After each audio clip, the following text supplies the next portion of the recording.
Good morning, everyone. Welcome. My name is Menachem Creditor. It's my honor to serve as scholar in residence and rabbi for UJA Federation of New York. We bring you Torah and music, blessing, and community every weekday. We've been doing so since March 18th, 2020. Today it is Wednesday, September 4th, 2024. That is 4.5 years more of Torah every single day. It is 1,130 broadcasts. Thank you, Penny. Good to see you. Tara, good to see you. Hi, Arlene. Chana Boker Tov. It is broadcast 1,130. It is also day 334 since October 7th. We are in this together. We have been together through it, and we're going to continue learning Torah every single day, knowing that you will find kind souls, as Linda named us 4.5 years ago, with which to share each morning, to learn Torah, to lift each other up, and to be lifted yourself. So let's see who else is here. Hi, Susie. Anya and Dale, Adrian and Judy, Chana, Amy, Catherine, Barry and Rose, it's good to see you. Sandy and Linda, hi, kind soul. Blair and Siona, Fabrice, sending love to Paris. Sunday, good morning. Hi, Arlene. Chodesh Tov to you too. Mordechai and Jonathan, Natalie, Deborah, and Barbara. Stan, good to see you. You're back in White Plains. I'm waving. Marcia and Lydia, Arlene and Kim, good to see you. Jerry and Cecile, Amy and Jack, Corinne, good to see you. Hi, Peter. All right, friends. Of course, there's a lot going on, but of course, we're going to start with blessing. So take a second, gather your own heart. Let's get ready. Today's a day where we get to learn. Today is a day where we get to be strong. Today is a day where we fight for life. So let's begin by letting blessing in. Here we go.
Good to see you, friends. I hope that you and yours are safe and well. Sandy, thank you for asking such a sweet question. Is there anything you can do for me? Let me say this, and I think, yeah, Rosa just shared this a moment ago. There are many organizations and individuals that are suggesting that we do specific acts of kindness and mitzvot to remember not only the six, and I say only, the six precious souls that we lost this weekend, but also in order to honor our people and who we mean to be in the world. It is beautiful to be here. So thank you for asking.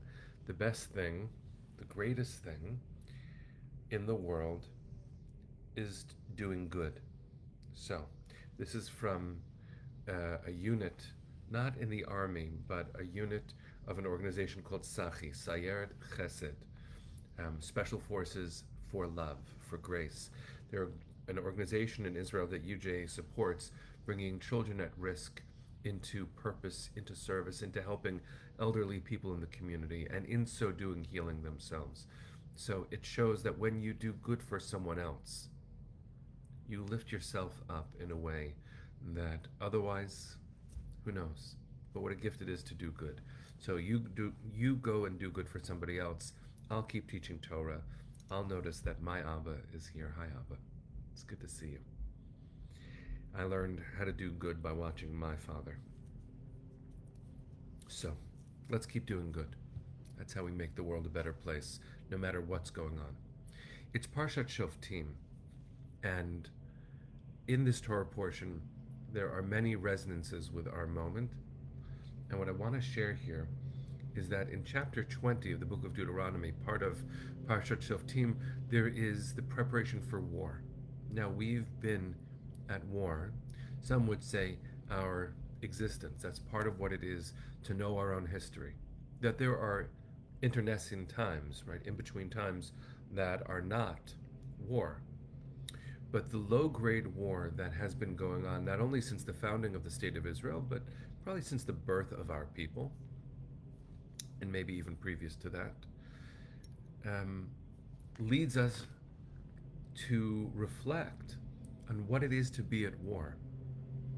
I want you to hear these words and think about what this Parsha might be teaching us in this moment. Chapter 20, you can read it on your own as well. Ki tetzeh lemilchama al oivecha. When you take the field against your enemies, when you go to war, and see horses and chariots, forces larger than yours, have no fear of them, for your God, Adonai, who brought you from the land of Egypt, is with you.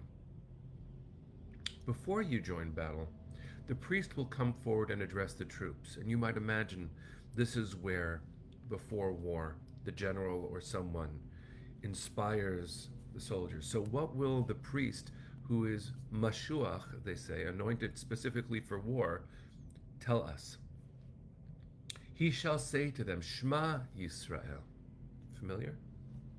Hear, O Israel, you are about to join battle with your enemy. Atem krivim hayom lemilchama al oivechem. Let not your courage falter. Al yirach levavchem. Do not be in fear, or in panic, or in dread of them. Al tiru, al tachpezu, ve'al tartzu mipnehem. Ki Adonai Elohechem haholech imachem lilachem lechem im oivechem loshia etchem. For it is your God who marches with you to do battle for you against your enemy to bring you victory. Now, this is reflective of an idea that you see in the Iliad and in other mythical stories, epics from the ancient world, where the gods were fighting side by side or even invisibly behind, or perhaps even through the human armies, the communities, the tribes that worshiped them. But it's important also to note that in that way of seeing the world, it is a constant battle between the gods, and we are just human avatars of the fight. It's not a satisfying way to live. It is a way to believe that this is larger than myself. And I'd like to focus not on the unsustainability of constant war, because I don't think that needs to be emphasized any more than we already feel it ringing in our souls. Constant war, 334 days of fighting for our lives, fighting for the lives of the hostages, fighting for the defense of the Jewish homeland, fighting for simply the truth of Jewish dignity on earth. But our goal is not to constantly be fighting. That's not who we want to be. It's not a healthy way to see ourselves. But the emphasis of these verses is not about the unsustainability of an always war. The emphasis of these verses is about what it feels to face an enemy, and who has a bigger army, and who's... That's again a different question, because on a geopolitical level, Israel may be bigger than Gaza. But that doesn't give Israel the infinite ability to instantly make real what needs to be made real. You can't snap your fingers and have your hostages back just because you have a bigger army, and you can't snap your fingers and bring back everybody who we lost. Nor can we snap our fingers and instantly protect all of the civilians that Hamas puts in harm's way. The Parsha here is actually saying something really deep, that there is an ethical way even amidst war, and your fear is well founded because this is terrifying. The constant destruction is bad for the soul. So not only does it make me afraid when I have to fight for my family's life, and I have not been on the front lines, I believe to my core that today's Kohanim, today's priests, those who are in direct avodah, service of our people, are actually the women and men of Tzahal, of the IDF. They are in harm's way, and they are called to act with care, just as the priests were. Because if the priests got their avodah wrong, literally all hell broke loose, and the future was uncertain. So too on the shoulders of our children, fighting for our lives, is this real. I believe at core that they are doing what Tzachi teaches. This is actually a quote from the Piasetzner Rebbe that they put on their bracelets. The greatest thing in the world is to do good for someone else. It's originally in Yiddish.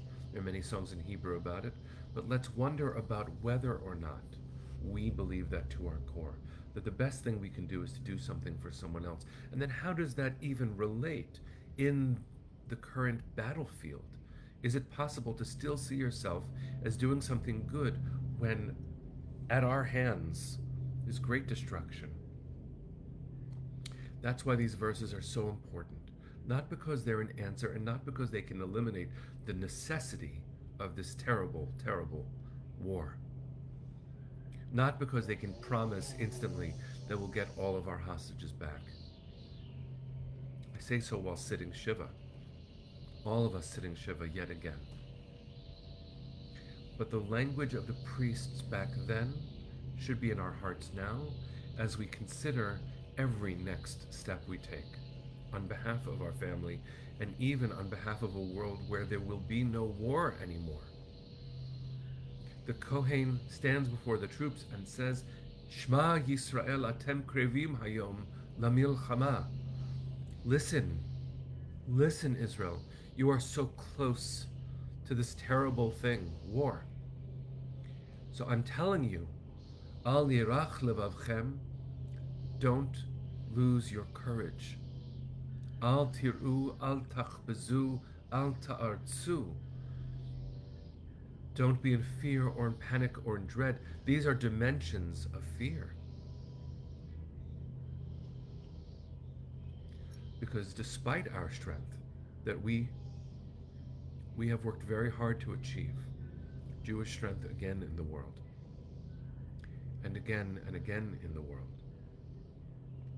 despite having succeeded at being strong again in the world, there is fear. There is trepidation. Courage is hard sometimes. Panic or dread.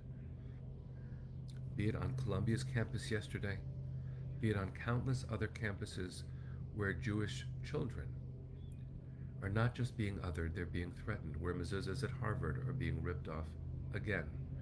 Those are different in scale and in category from the existential threats still in the south in Israel and every day in the north, which fewer people are talking about. We have to show up and be of good courage. Please God, we shouldn't have to be at war. We should be able to let the weapons fall to the ground one day. I've believed for some time that the definition of Zionism is the ethical use of power we wish we didn't need. But for now, in our real world, we do. Letza'arenu hagadol, to our great distress, we need it. May we use it with wisdom and with courage, knowing that this is bigger than the self. That my trauma, our trauma, this moment, our loss, our fear, our enduring hope, John said at Hirsch's funeral, Od lo avda tikvatenu. Even now, even John was able to say, we still haven't lost our hope. So I'm going to ask each of us, in our own way, to do what Stan just did, which is say in the face of this all, Hineni, I'm here. I'm here in all my fullness. I'm here, God. I'm here, ancestors. I'm here, our fallen ones. I'm here, beloved hostages who we hope to bring home. I am here, descendants who will one day look back. Our hope is not yet lost. This Parsha tells us that one day there will be questions that are hard to ask. It's baked in to Parshat Shoftim. It's baked into the Torah that there will be new moments. So I am asking us, I'm asking myself in front of you, be of good courage. Remember you're not alone. Tap into this grand tradition of ours. The attempt, the beautiful, willful attempt to retain our humanity within our sometimes inhuman history. We will be human. We will be courageous. We will Shema Yisrael. We will listen. So friends, listen. I bless you to listen. Let's send our hearts to the east.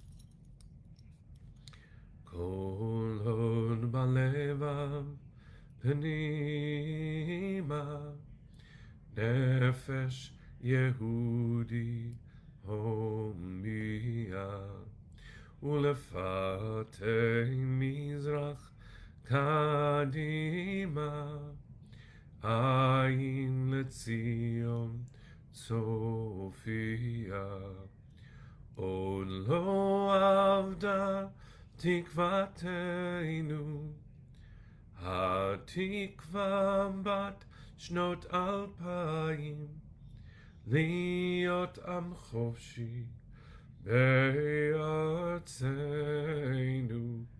Eretz Zion v'Yerushalayim liot am chofshi be'artzenu Eretz Zion v'Yerushalayim.